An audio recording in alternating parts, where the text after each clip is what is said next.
We are going to continue our discussion of Unit 1, the chemistry of life.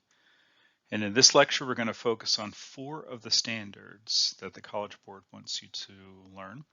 We'll look at the elements of life, and then we'll look at the introduction of biological molecules, their properties, as well as their structure and function. So this is a pretty comprehensive lesson for Unit 1.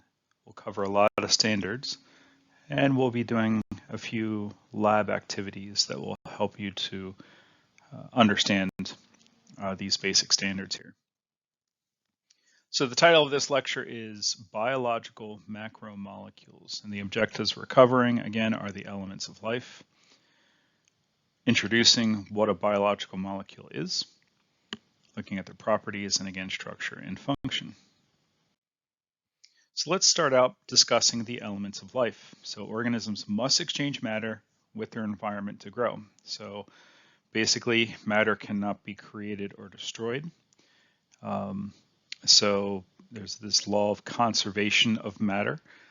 So we need to go ahead and make sure if we're going to grow as living organisms, the elements that make us grow need to be acquired from our environment.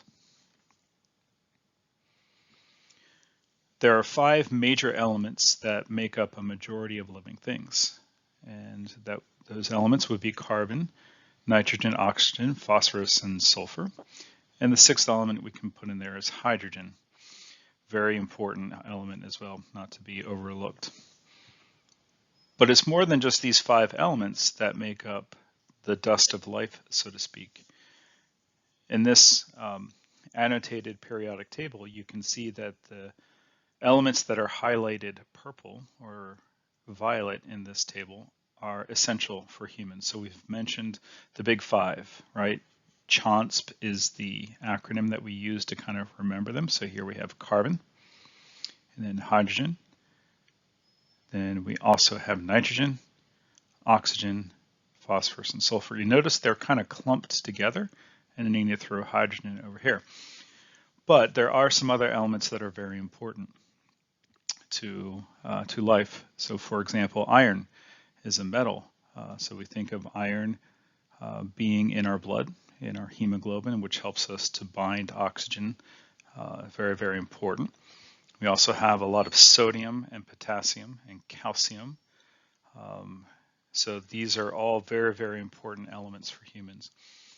There are also some minor elements that are considered to be or suggested to be essential for humans, which are mentioned or highlighted green here. Now, of the elements that make up living things, carbon appears to be the most prevalent and potentially the most important. Carbon is a very interesting atom because it has the ability to make 4 covalent bonds. It is the smallest and lightest element that can make 4 covalent bonds, which kind of makes it like a very cool Lego piece. You can build a lot of interesting structures off of it.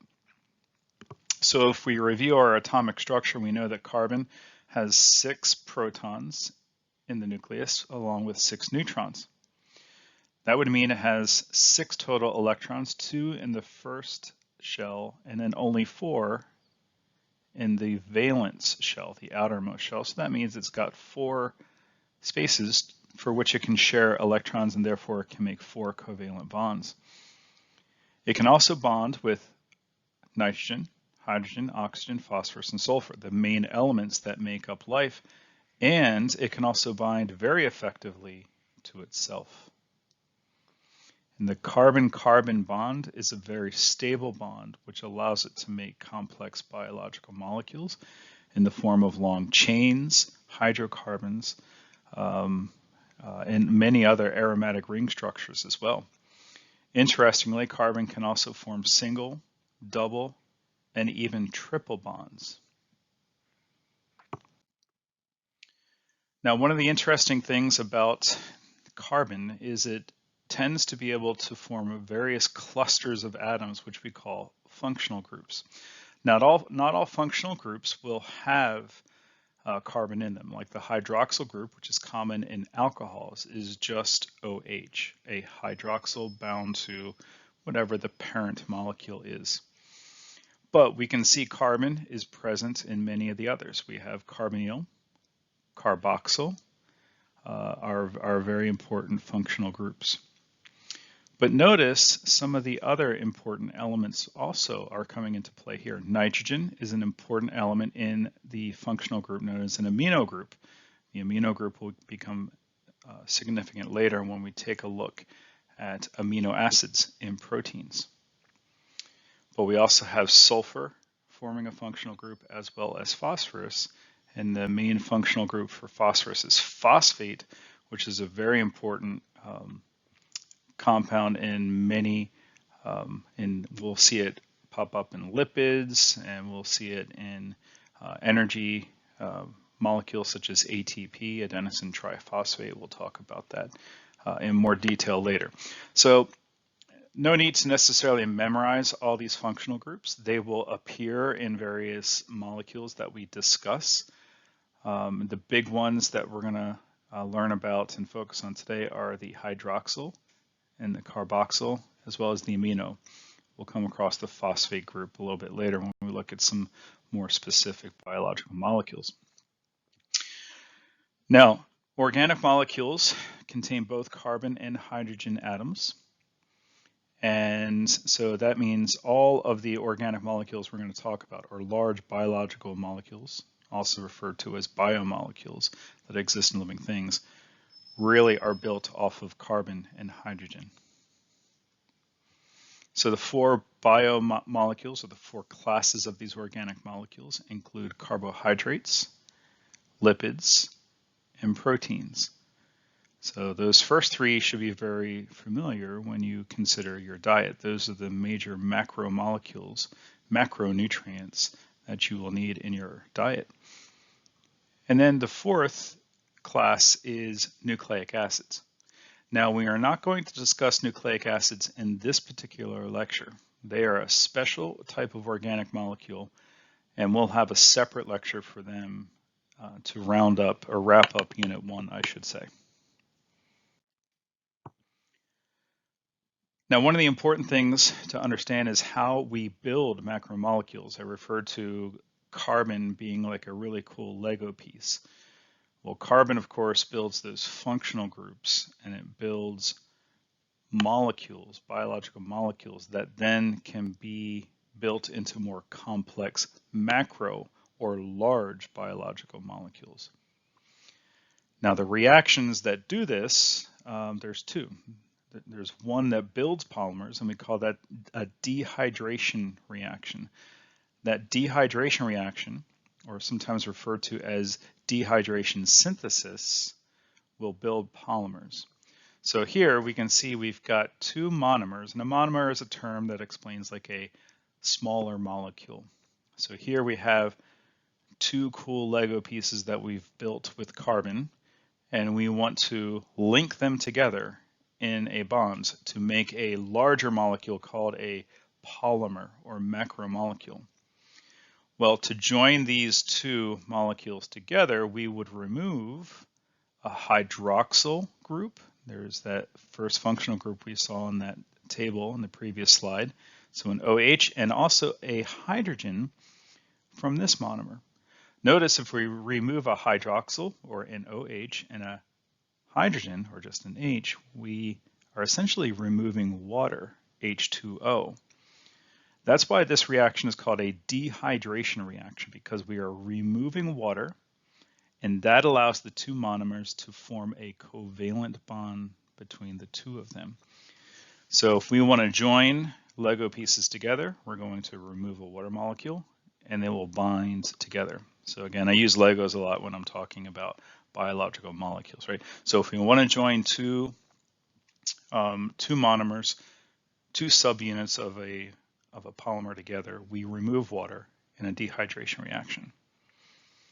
Well, what about breaking down a macromolecule, which has to happen? Like, we need to build biological macromolecules to grow, but we also have to break them down in order to digest the food that we eat.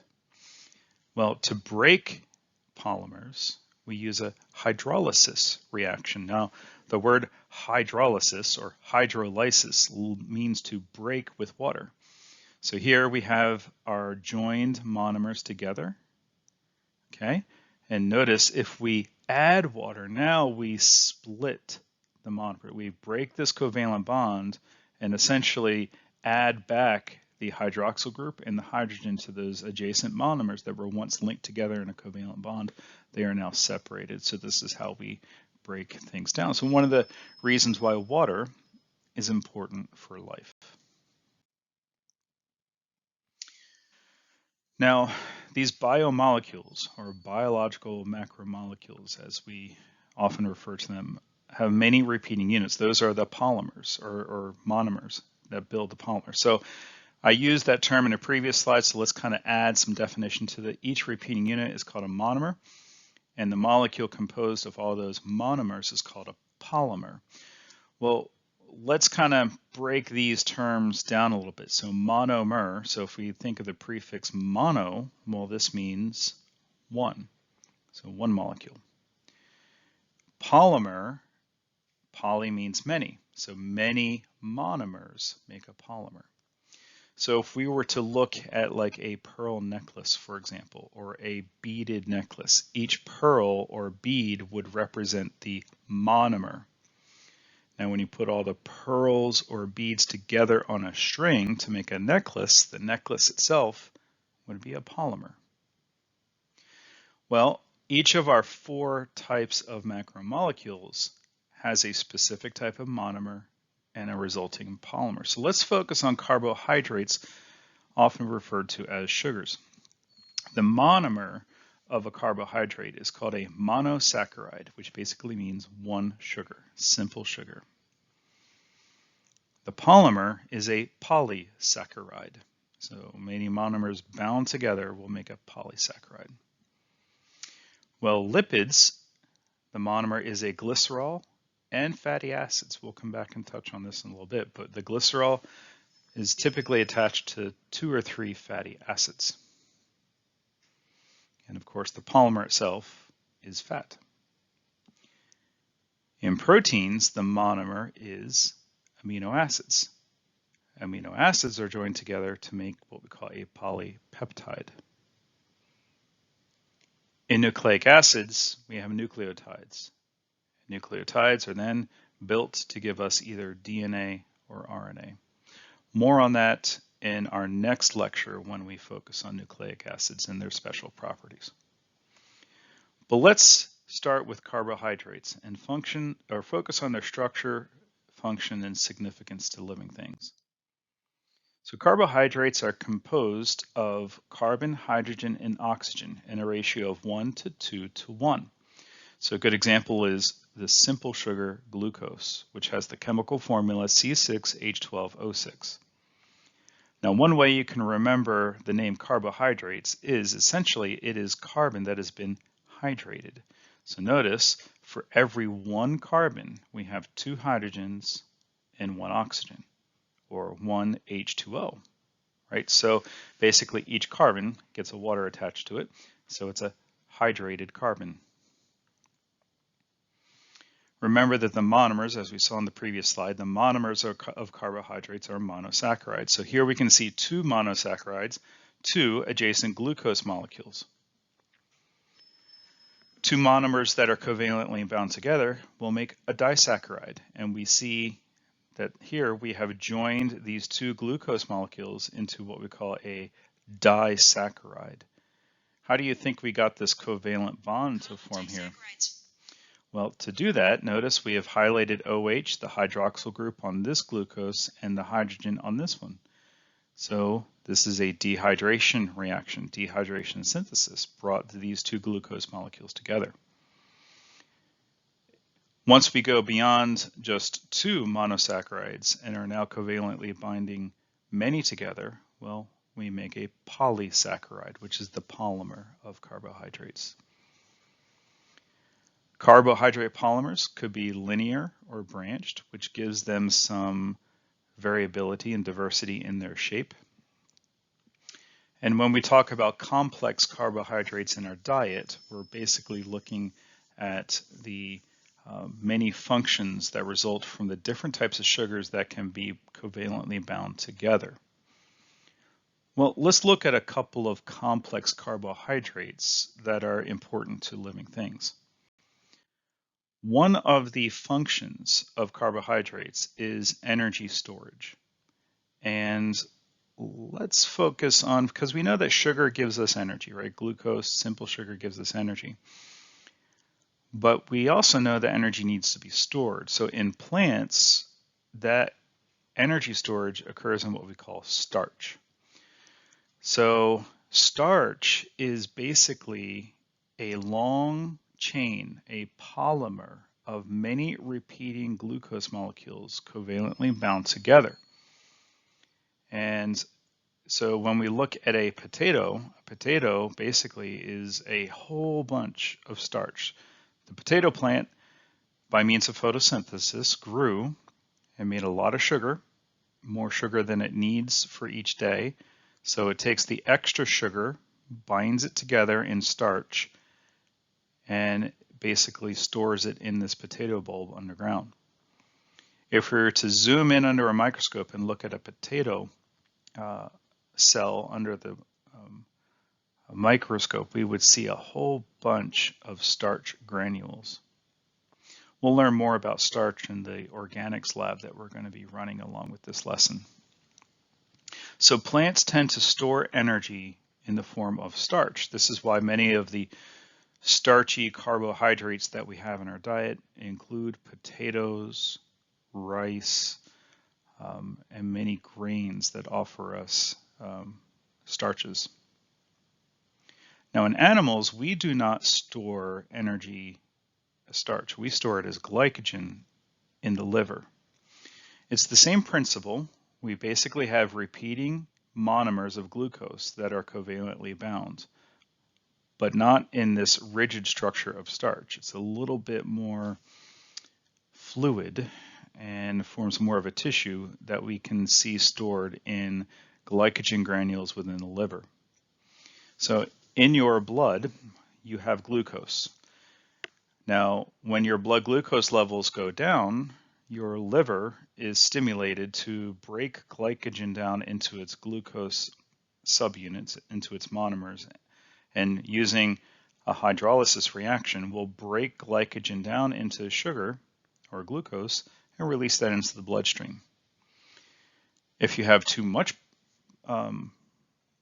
sugar in your blood, the reverse will happen. The glucose will be sequestered and is controlled by various hormones. That whole process is controlled by various hormones secreted by the pancreas, and that helps to bind up your blood oxygen so it's stored as glycogen in the liver, or even fat can be converted into fat.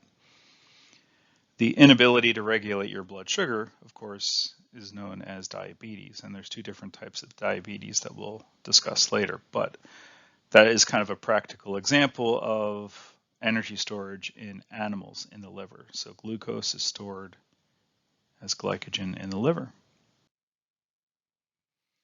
Now, carbohydrates have a secondary function in plants in that they also can be a structural component. The structural component that is a carbohydrate in plants is known as cellulose. And if we look at a cellulose fiber, we can see that it is many monomers of carbohydrates in a very organized structure. What's interesting about a cellulose fiber or a plant fiber is that humans and animals do not have the enzymes to digest these. We can't break cellulose down. But it's still an important part of our diet. You're supposed to eat vegetables and plant fiber because it helps to clean your intestines. You may have heard this referred to as roughage. And so when you eat that, it does help to kind of basically scrape the intestines, and when you clean your bowels out, that basically helps everything to function smoothly. So you're eating enough plant fiber if you are a regular Sometimes people will not feel regular, not get enough fiber in their diet, and they can end up with constipation or other bowel systems that problems that they're struggling with.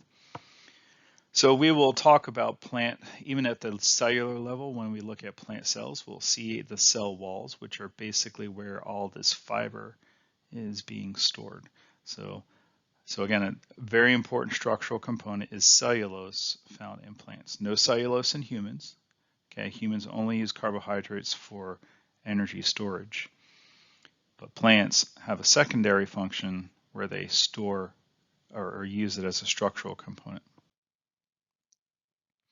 Moving on to lipids now, these are large nonpolar molecules. So therefore, because they're nonpolar, they're insoluble in water. Remember, water is a polar molecule, and there's a simple basic principle that like dissolves like. So water is very good at dissolving other polar molecules.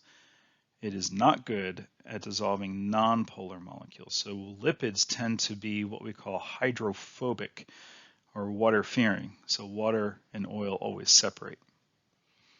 There are many different types of lipids that we're going to focus on.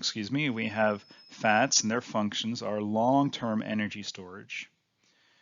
And in humans, we of course will find fats in butter and lard and other parts of our diet. Oils are also long-term energy storage, but not in plant or animals, but in plants. So cooking oils are a great example of oils being used in humans. We'll talk more about why, like, fats are solid at room temperature and oils are liquid a bit later in this lecture. We also have phospholipids, which are an important component of the food membrane and also a food additive. Steroids are very important sex hormones and also provide structural support for the cell membrane. And these can also be found in medicines. And then we have waxes, which often protect and prevent water loss in animals and plants. And of course, we use those for candles and polishes.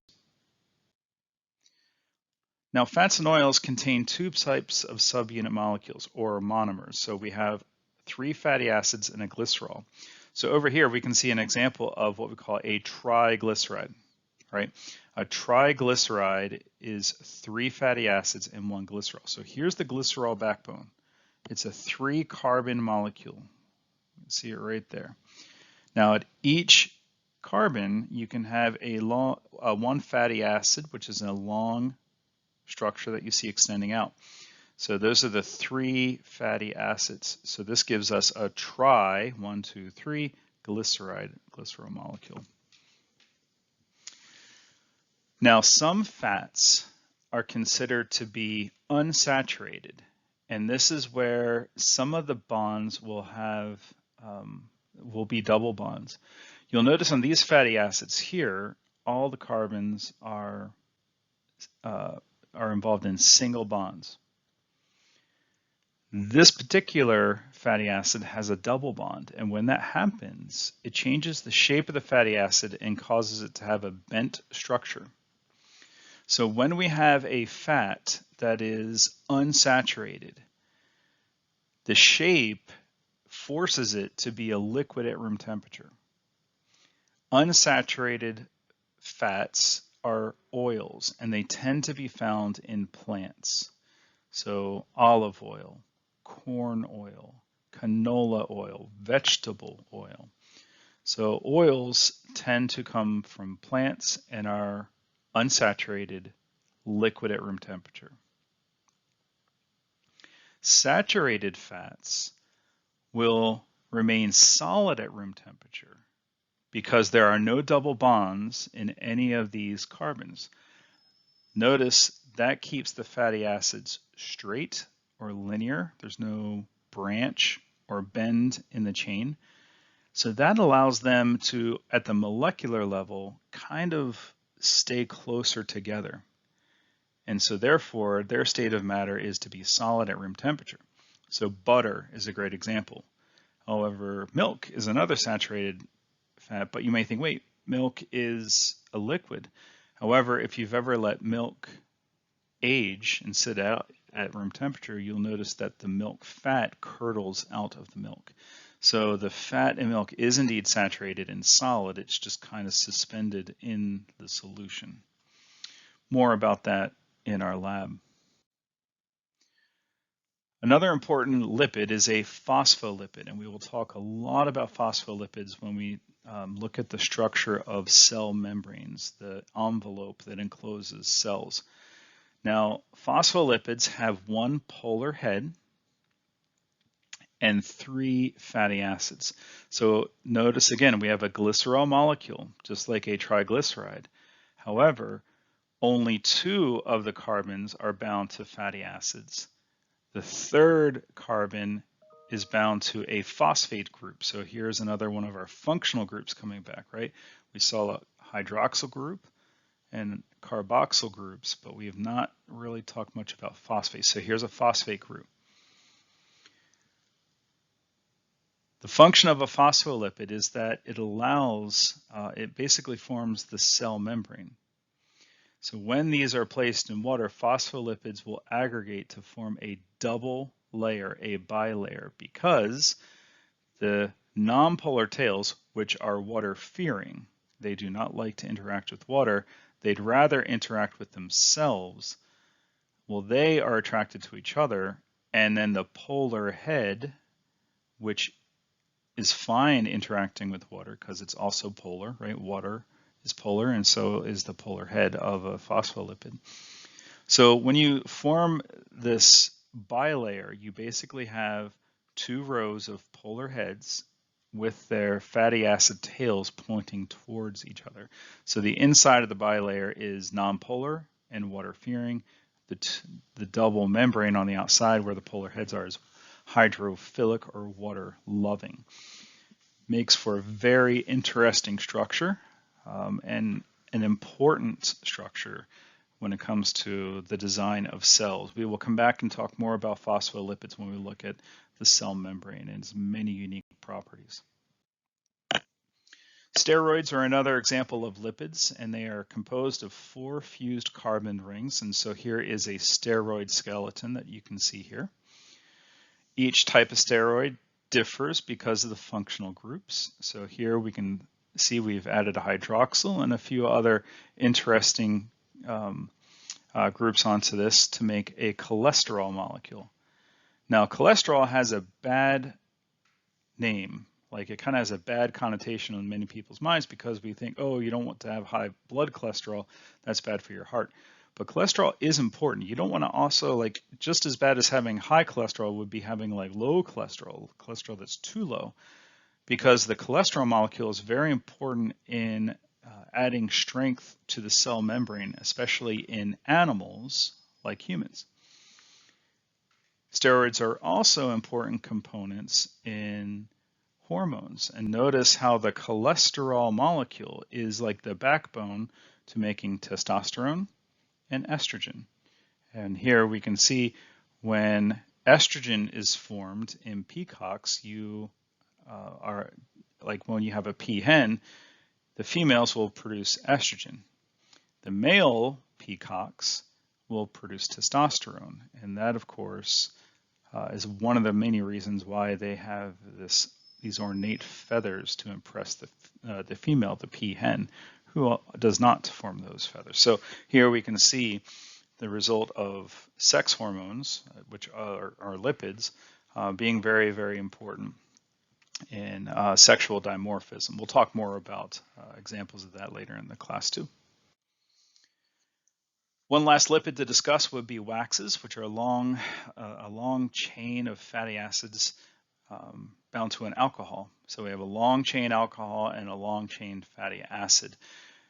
Makes for a very interesting structure that repels water because of the fatty acids. They're water fearing, right? So hydrophobic. And so usually waxes are done for structure and protection. So like earwax is, it is produced in human ears as part of a protective measure. But of course it can build up and kind of clog your ears, so you may have had your ears cleaned in the past. But that is part of your immune system or primary defense system to kind of ward off pathogens getting into your ear. But we can see like the leaves on this plant here are shiny because they have a waxy cuticle that helps to keep water inside of the plant, so it prevents water loss. And then, of course, beeswax. That's what they make there. They use it as a structural component to make their hive. And the last major biological molecule we're going to talk about would be proteins. So we talked about carbohydrates and their ability to produce or store energy in the short term, to store and provide energy. Also some structural components in plants. Then we talked about lipids, and lipids have many functions, including structure and long-term energy storage, as well as communication when it comes to hormones. Now, proteins, their main function, as we will see, is structure, and they're very interesting. Proteins are polymers, or long chains of what we call amino acids that are linked together by a peptide bond. So if we look at this diagram here, we've got a protein, and if we zoom in on the little blue dots here, each of those represents an amino acid. And the amino acids are bonds covalently by what we call a peptide bond. A peptide bond is that covalent bond that exists between amino acids. When you have many amino acids covalently bound together, you make what's called a polypeptide. And a protein is basically a polypeptide that has been folded into a particular shape. And the shape of proteins is essential for the proper functioning of the protein. So proteins are very much structural. Structure and shape matter very much to proteins. A little bit more about amino acids. Again, these are the monomers that build up proteins. And so if we take a look at an amino acid, we have a central carbon that is covalently bound to a hydrogen, a carboxyl group, that's what we see here, which is acidic, and also an amino group. The R is the variable group, and I'll show you the significance of that later. But basically an amino acid bound to an amino group. Notice there's nitrogen there, and also a carboxyl group. When a peptide bond forms, it is the result of dehydration synthesis. Notice we take away the hydroxide or hydroxyl group of one amino acid and the hydrogen from the other. And now we join them together to make a peptide. So where the hydroxide comes from the carboxyl group, and the hydrogen comes from the amino group, and it forms a special covalent bond we call a poly or a peptide bond. And eventually, as many amino acids are joined in this way through dehydration synthesis, we can make a polypeptide chain. There are 20 different amino acids, and the R group is what makes each of the amino acids different. So all the amino acids will have a carboxyl group and an amino group or a nitrogen group. You remember that R group is the other side branch, and that is where the different properties of amino acids can occur. So of the 20 amino acids, some end up being hydrophobic, right? So now you don't have to memorize all these amino acids, but we're going to talk about them. So the amino acids valine, methionine, phenylalanine, leucine, and proline are all hydrophobic in their nature because of the shape and properties of the R group. Notice, again, all of these amino acids have the amino group and the carboxyl group here.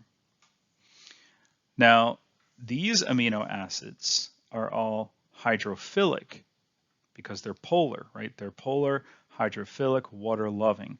So non-polar hydrophobic amino acids do not like water. Polar R groups love water. So glutamine, tyrosine, threonine, serine, asparagine, and cysteine these amino acids are all considered to be polar. These amino acids here are considered to be ionic. So these are ionic in nature, and so that gives them some unique properties as well. So each amino acid has a unique shape and chemical property that gives it a different behavior at the molecular level. And this is what governs the shape of proteins. So protein structure is determined first by the sequence of the chain of amino acids. We call this primary protein structure. So it matters what amino acids are joined here. Later in the course, we will learn how different amino acids are put in place by the genes that are found on DNA. Now, secondarily, protein structure is determined by the hydrogen bonding of the peptide backbone. So this is secondary structure. And so these repeating bonds can therefore fold the protein into a pleated sheet or even perhaps an alpha helix. So now we're starting to kind of bend the protein chain into a shape. Tertiary protein structure is where now we have a true three-dimensional pattern based on how the secondary protein structure is folded. So it's like a next level of folding, and this has to do with side chain interactions on the proteins and amino acids. Quaternary protein structure is when you have more than one amino acid chain working together. So you'll notice in that diagram there, we have two different shades of polypeptides. So we got two peptides working together. They're probably linked in some way. And now we've got the quaternary or fourth level structure of the protein.